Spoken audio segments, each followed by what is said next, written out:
Hi guys, this is Trixie again, and today gusto ko lang kausapin yung mga taong nasasaktan ngayon. Yung mga tao na tahimik lang pero punong-puno na pala. Nasasaktan pero napakabait. Kasi once yan mapagod, hindi yan sumisigaw, hindi yan nagwawala, hindi yan maghihigante. Magbabago lang yan, magfo-focus yan sa sarili nila, mag-i-improve sila, magiging tahimik ang buhay nila. At one day, mabibigla ka na lang, boom! Sobrang successful na niya. And here's the plot twist. Kahit nasaktan mo yan, kaya ka pa rin tulungan yan.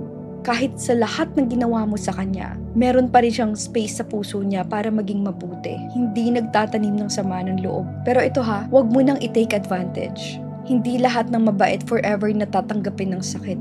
Kapag pinili na niyang unahin ang sarili niya, ibang level na yan. Kaya sinasabi ko sa'yo ngayon, mag-iingat ka sa mga taong inaapakan mo. Mag-iingat ka sa mga desisyon mo, sa mga words mo, sa mga taong inaapakan mo ngayon. Sa mga taong dinuduro-duro mo lang. Kasi baka yung tinatapakan mo ngayon, siya pa yung magiging dahilan ng breakthrough mo bukas. At mas nakakatakot pa kapag sila mismo yung magpapakita sa'yo ng success nila. Tahimik, malinis, sobrang classy, sobrang nakaka-goosebump.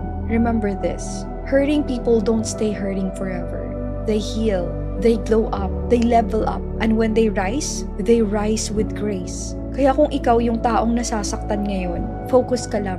Ayusin mo yung buhay mo.